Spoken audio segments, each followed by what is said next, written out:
बच्चे यूके में ऑलरेडी आ गए ना, सबसे बेस्ट सलाह मैं दूं, ऐसा व्हाइट बोर्ड ले आओ और उस पे अपना सारा रूटीन लिख लो, रिमाइंडर्स लिख लो, आप कितनी कमाई कर रहे हो वो लिख लो, और आपको कुछ अगर इंपॉर्टेंट चीज़ें लिखनी है वो लिख लो।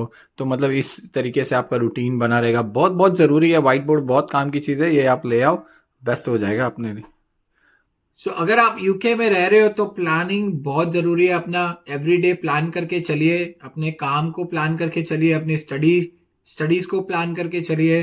तो ही आप अपने आप को एंगेज रखोगे, और जो आप टारगेट अचीव करना चाहते हो वो आप टारगेट अचीव कर सकते हो। यूके में दिन है ना, मतलब बहुत जल्दी निकल जाते हैं, आपको पता ही नहीं चलता। आप कभी उठे हो और काम पे जा रहे हो, या आप यूनिवर्सिटी जा रहे हो, घर पे आते हो, तो दिन आधा ऐसे ही निकल जाता है। फिर आप खाना वाना बनाने लग जाते हो, अगर आप अकेले रह रहे हो तो इसमें ही आपका सारा दिन निकल जाता है, तो आपको टाइम ही नहीं मिलेगा कि आप कुछ करो। इसलिए अगर आप अपना दिन प्लान करके चलोगे तो बहुत फायदे में रहोगे। ये मेरी सलाह ले लो, क्योंकि मुझे यहाँ पे 2.5 साल हो गए रहते हुए। मैं अपना दिन हमेशा प्लान करके चलता हूँ। आज की वीडियो में हम ऐसे ही बात करेंगे स्टडी इन यूके, जो बहुत ही ज़रूरी है सितंबर इनटेक स्टूडेंट्स के लिए। ये वीडियो मैं इसलिए बना रहा हूँ क्योंकि काफ़ी बच्चे मुझे मिले हैं जो अभी सितंबर इनटेक के लिए आए हैं। तो आज की वीडियो में हम यही बात करेंगे, जो भी बच्चे सितंबर इनटेक के लिए यूके में आ रहे हैं या फिर सितंबर इनटेक के लिए आ गए ने, ते how you can plan your studies. UK की जो स्टडी पैटर्न है वो कैसा होता है, यूनिवर्सिटी में जाना इम्पोर्टेंट है या नहीं है, लेक्चर अटेंड करना इम्पोर्टेंट है या नहीं है, ये हर एक वीडियो में मैं आपको बताता हूँ, अपने पर्सनल एक्सपीरियंस के हिसाब से बताता हूँ। और मुझे यहाँ पे 2.5 साल हो गए यूके में, मैं आपको और भी काफ़ी सारी चीज़ें बताना चाहता हूँ। ये वीडियो में फ़िलहाल हम फोकस करेंगे स्टडी इन यूके। शुरुआत करते हैं वीडियो की। सत श्री अकाल साਰਿਆਂ ਨੂੰ, welcome back to the kingdom of jazz. ਅੱਜ ਦੀ ਵੀਡੀਓ 'ਚ ਤੁਹਾਡਾ ਸਾਰਿਆਂ ਦਾ ਸਵਾਗਤ ਆ। ਅੱਜ ਦੀ ਵੀਡੀਓ 'ਚ ਬਹੁਤ ਇੰਪੋਰਟੈਂਟ ਚੀਜ਼ਾਂ ਆਪਾਂ ਡਿਸਕਸ ਕਰਾਂਗੇ, ਸਪੈਸ਼ਲੀ ਉਹ ਬੱਚਿਆਂ ਲਈ ਜਿਹੜੇ ਯੂਕੇ 'ਚ ਆ ਗਏ ਨੇ ਸੈਪਟੈਂਬਰ ਇਨਟੇਕ ਲਈ, ਜਾਂ ਫਿਰ ਆ ਰਹੇ ਨੇ, ਜਾਂ ਫਿਰ ਜਿਹੜੇ ਬੱਚੇ ਜਨਵਰੀ ਇਨਟੇਕ 'ਚ ਗਾਹਾਂ ਪਲਾਨਿੰਗ ਕਰ ਰਹੇ ਆ ਆਉਣ ਵਾਸਤੇ। ਇੰਡੀਆ ਦਾ ਸਟੱਡੀ ਪੈਟਰਨ ਯੂਕੇ ਨਾਲੋਂ ਕਾਫੀ ਡਿਫਰੈਂਟ ਆ। ਇੱਥੇ ਸਾਰਿਆਂ ਨੂੰ ਅਸਾਈਨਮੈਂਟ ਦਿੱਤੇ ਜਾਂਦੇ ਨੇ ਤੇ ਇੰਡੀਵਿਜੂਅਲ ਟਾਸਕ ਦਿੱਤੇ ਜਾਂਦੇ ਨੇ। ਤੁਹਾਨੂੰ ਉਹ ਟਾਸਕ ਤੇ ਕੰਮ ਕਰਨਾ ਹੁੰਦਾ, ਅਸਾਈਨਮੈਂਟ ਤੇ ਕੰਮ ਕਰਨਾ ਹੁੰਦਾ, ਪ੍ਰੋਜੈਕਟਸ ਦਿੱਤੇ ਜਾਂਦੇ ਨੇ। ਫਿਰ ਕਈ ਵਾਰੀ ਕਈ ਕੋਰਸ ਇਦਾਂ ਦੇ ਹੁੰਦੇ ਜਿਨ੍ਹਾਂ ਦੇ ਵਿੱਚ ਐਗਜ਼ਾਮਸ ਵੀ ਹੁੰਦੇ ਨੇ, ਬੱਚਿਆਂ ਦੇ ਪ੍ਰੈਕਟੀਕਲ ਹੁੰਦੇ ਨੇ ਜਾਂ ਥਿਊਰੀ ਟੈਸਟ ਹੁੰਦੇ ਨੇ। ਤੇ ਇੱਥੇ ਦਾ ਜਿਹੜਾ स्टडी पैटर्न है ना, इंडिया नालों काफ़ी डिफरेंट आ, ਤੇ ਤੁਹਾਨੂੰ ਇਹ जानना बहुत ज़रूरी आ। यहाँ का जो स्टडी पैटर्न है वो 3 हिस्सों में डिवाइड किया जाता है, 3 टर्म्स में डिवाइड किया जाता है। मान लो आपके फर्स्ट टर्म में 3 मॉड्यूल्स हो गए, सेकंड टर्म में 3 मॉड्यूल्स हो गए, एंड जो लास्ट टर्म होता है वो सबसे बड़ा टर्म होता है। मतलब उसमें सबसे बड़ा जो प्रोजेक्ट होता है वो आपको करना होता है, जिसे कहते हैं डेजर्टेशन। मतलब आपको पास तो सारे मॉड्यूल करने होते हैं। मतलब आप ये आशा ही ना रखना कि अगर आपको ये थोड़े बहुत मार्क्स ऊपर नीचे आके नो, आपको टारगेट सेट करना है। जो भी आप मॉड्यूल की पढ़ाई कर रहे हो पहले से ही शुरुआत करनी है, प्रिपरेशन करनी है, क्योंकि आप एंडेंट में रखोगे तो फेल होने के चांसेस हो सकते हैं। जैसे हम इंडिया में करते थे, चलो एग्जाम आने वाले जब आएंगे तब पढ़ लेंगे, ऐसा नहीं है। यहाँ पे डे 1 से टास्क दे दिया जाता है, डे 1 से ही आपको प्रिपरेशन करानी शुरू कर देते हैं। हर एक मॉड्यूल में आपको फोकस करके पढ़ाई करना बहुत ज़रूरी है, क्योंकि आपको पास होना है। और जो क्राइटेरिया होता है वो 50% पासिंग का क्राइटेरिया होता है। मतलब हर एक यूनिवर्सिटी ने अपना अलग अलग पासिंग क्राइटेरिया सेट किया होता है। हडर्सफील्ड यूनिवर्सिटी का पासिंग क्राइटेरिया वो है 50। मतलब 50 से नीचे अगर आपको आएंगे तो आपको रिपीट करना पड़ेगा मॉड्यूल। मतलब आपको दोबारा से एग्ज़ाम देने पड़ेंगे, या दोबारा से असाइनमेंट सबमिट करना पड़ेगा। पूरे साल में, पूरे 12 महीने में 3 टर्म हो गए।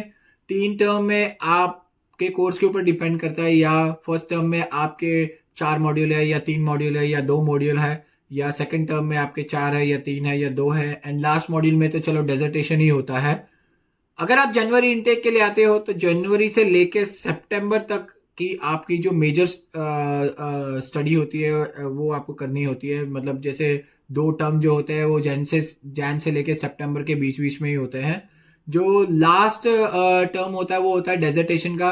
सितंबर के बाद तो मतलब आप समझो कि आपका कोर्स ही खत्म हो गया है। सीधा जो फोकस होता है वो डेजर्टेशन के ऊपर होता है। सितंबर, अक्टूबर, नवंबर, दिसंबर 4 महीने आपको मिलते हैं आपका जो फाइनल जो मॉड्यूल है उसके प्रिपरेशन के लिए जो डेजर्टेशन है, मतलब सबसे हार्ड वही होता है।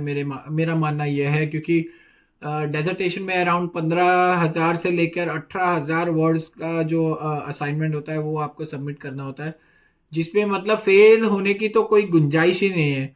और वो इतना टफ होता है कि आपको एक पर्सनल ट्यूटर असाइन किया जाता है, जो आपको गाइड करेगा, जो आपको बताएगा कि कैसे करना है डेजर्टेशन। अगर आपको कुछ समझ नहीं आ रहा है तो आप उनसे कांटेक्ट कर सकते हो।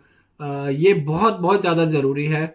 यहाँ पे अगर आपने कॉपी किया कुछ भी तो आपका प्लेजरिज्म के चांसेस जो है बढ़ जाते हैं। प्लेजरिज्म होता क्या है? प्लेजरिज्म बेसिकली ये होता है कि आपका जो काम है अगर किसी और के काम से ज़रा भी मैच कर रहा है तो आपको दिक्कत हो सकती है, आपको फेल किया जा सकता है कॉपी करने के चक्कर में। इसलिए जब आप को असाइनमेंट टास्क गाइडेंस दिया जाता है, आपको अपने ओन वर्ड्स में उस टास्क को करना होता है। मतलब आपने पूरे मॉड्यूल में क्या सीखा, क्या पढ़ाया गया, फिर आपको जो टास्क उन्होंने दिया है उसके रिलेटेड आपको पूरा असाइनमेंट बनाना होता है। हम इतना ज़्यादा इन डेप्थ नहीं जाएंगे, नहीं तो आप कंफ्यूज हो जाओगे। इसलिए मैं आपको बेसिक बेसिक गाइडेंस दे रहा हूँ कि स्टडी इन यूके जो है वो कैसे होती है। और आपको सबसे ज़्यादा ज़रूरी है कि सारे जो लेक्चर्स है वो अटेंड करने होते हैं। आप एक भी लेक्चर मिस नहीं कर सकते हो। ये मैं आपको बहुत ज़रूरी सलाह दूंगा कि आप मिस ना करिए एक भी लेक्चर, क्योंकि आप आए हो जिस बेसिस पे, अगर आप वही फोकस नहीं रखोगे तो आप कैसे पास होगे, या आपको पीएसडब्ल्यू कैसे मिलेगा, या आपकी जो यूके में स्टे है वो कैसे बढ़ेगी। तो सबसे ज़्यादा ज़रूरी है सारे लेक्चर्स अटेंड करिए। जैसा मैंने पहले भी वीडियो में बताया, अगर आप लेक्चर मिस करते हो, 3 से ज़्यादा लेक्चर मिस कर लेते हो, तो आपको यूनिवर्सिटी का ईमेल आ सकता है कि ये बच्चा यूनिवर्सिटी में क्यों नहीं आ रहा है। तो आपको जस्टिफिकेशन देना पड़ता है विद एविडेंस। आप सीधा उठ के ये नहीं बोल सकते अरे मैं बीमार था मैं नहीं आया इसलिए, या सर मुझे कुछ दिक्कत आ गई थी, या मैं कहीं और बाहर चले गया था। आप ये सब रीज़न नहीं दे सकते हो। आपको एक प्रॉपर ठोस रीज़न देना पड़ता है कि अगर आपकी तबीयत खराब थी, आपने जीपी से अपॉइंटमेंट ली है, तो आपको जैसे डॉक्टर सर्टिफिकेट हम इंडिया में सबमिट करते हैं तो वैसे आपको डॉक्टर सर्टिफिकेट सबमिट करना पड़ता है, आपको एविडेंस देना पड़ता है। तो ये झंझटमारी में ना ही पड़े। 3 से या 4 से ज़्यादा अगर आपके क्लासेस मिस हो जाती है तो आपको पहले वार्निंग दी जाएगी यूनिवर्सिटी वालों की तरफ से। फिर उसके बाद भी अगर आप लेक्चर्स मिस कर रहे हो ज़्यादा, तो आपकी जो यूनिवर्सिटी है वो होम ऑफिस को इतला कर देगी कि भाई ये बच्चा हमने बुलाया था, ये बच्चा रेगुलर क्लासेस अटेंड नहीं कर रहा है और इसका जो वीज़ा है वो स्टेटस कम कर दिया जाए। और एक बहुत ही ज़रूरी सलाह मैं बच्चों को देना चाहूँगा कि यहाँ पर एक बहुत ट्रेंड भी चल रहा है कि बच्चे बाहर असाइनमेंट दे देते हैं बनाने के लिए, 100 पाउंड, 150 पाउंड, 200 पाउंड। आप किसी पे भरोसा नहीं कर सकते हो। आपका असाइनमेंट कोई और बनाएगा जिन्हें कुछ नॉलेज ही है, आपको पता नहीं है उन्हें कुछ नॉलेज है कि नहीं। आपने टास्क गाइडेंस दे दिया है, पैसे आपने दे दिया है, अब जो असाइनमेंट बना के दिया है आपको कुछ आइडिया ही नहीं है कि आपने पढ़ा ही नहीं है कि कैसे उन्होंने असाइनमेंट बनाया है। या आप अगर बाद में पढ़ते हो असाइनमेंट और आपको लगता है कि इसमें तो चेंजेस करने की ज़रूरत है, तो उसमें आप फंस जाओगे। अगर आप बाहर असाइनमेंट बनाने को देते हो तो आपको पता नहीं है कि वो बाहर वाले ने कैसे आपका असाइनमेंट बनाया है, और आपको टाइम पर असाइनमेंट मिलेगा भी कि नहीं मिलेगा। काफ़ी बच्चे ये चक्कर में फंस जाते हैं और काफ़ी बच्चे ये चक्कर में फेल हुए हैं। मुझे मेरी यूनिवर्सिटी में भी काफ़ी बच्चे मिले थे और बाहर भी काफ़ी बच्चे मिले थे। तो मैं आपको ये सलाह दूंगा कि आप है ना अपना असाइनमेंट खुद करिए। अब इसमें आपका नुकसान है, आपके पैसे भी जाएंगे और आपको कुछ आइडिया नहीं है कि आपको बाहर वाला कैसे आपको असाइनमेंट बना करके देगा, ठीक से बनाएगा भी या नहीं बनाएगा, और प्लेजरिज्म के चांसेस बहुत बढ़ जाते हैं। तो इसलिए अपना असाइनमेंट खुद ही करिए।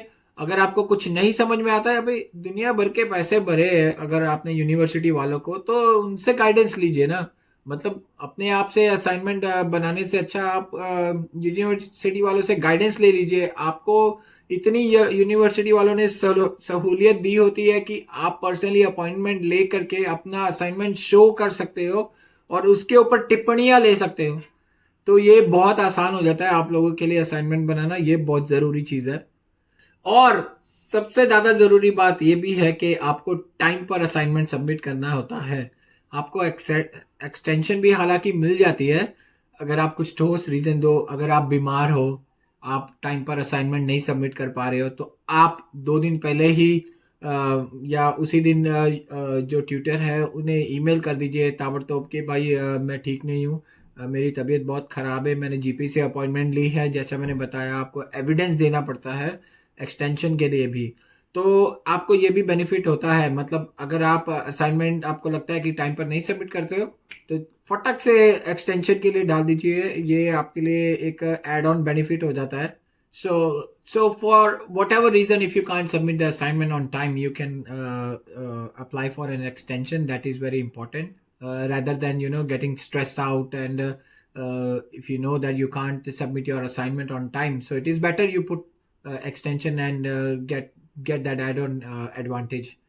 तो आप लोग स्टडी पर ज्यादा फोकस रखिए रेदर देन आप काम करने में ज्यादा फोकस करें। कि कई बच्चे यहाँ पर है कि जो आते हैं बस काम के लिए ही आते हैं कि काम ही करना है। मैं भी आया तो ऑब्वियसली काम तो सभी को करना होता है, पैसे तो सभी को जोड़ने होते हैं, लेकिन जो मेन मोटिव है वो नहीं छोड़ना होता है। अगर आप स्टडी बेसिस पे आए हो तो आपको स्टडी भी पूरी अच्छे से कंप्लीट करनी होती है। अगर आप फेल हो जाते हो तो सबसे ज्यादा दिक्कत हो जाएगी, आपका वीजा जो है वो घटाया जा सकता है, और यूनिवर्सिटी फेल होने के बाद फिर आपको एक्सटेंशन नहीं देगी। आपका जो वीजा जब एक्सपायर होगा तो आपको वापस इंडिया जाना ही पड़ेगा। अगर आप ओवरस्टे हो जाते हो तो मतलब और भी ज्यादा दिक्कत हो जाएगी। इसीलिए पास होना बहुत जरूरी है। स्टडी पर भी फोकस रखिए, कमाने पर भी फोकस रखिए। इसीलिए मैं कहता हूं कि आप अपनी चीजें प्लानिंग करके चलिए। Advance planning is very important. So this is how you can achieve your target. So आज की वीडियो में इतना ही। आई होप ये वीडियो आपको इन्फॉर्मेटिव लगी हो, आपको स्टडी कैसे करनी है यूके में। और भी आप यूट्यूबर्स के वीडियोस देख सकते हो, बहुत सारे लोगों ने वीडियोस बनाई हैं स्टडी इन यूके। सो सारे बच्चों को बहुत बहुत बहुत शुभकामनाएं and congratulation, you made it to UK and you are in UK pursuing your master degree or bachelor degree. So focus on your studies and अपने माता पिता का नाम रोशन करिए, और ऑब्वियसली अपना नाम भी बनाइए और अच्छे खासे पैसे भी जोड़िए और कमाइए।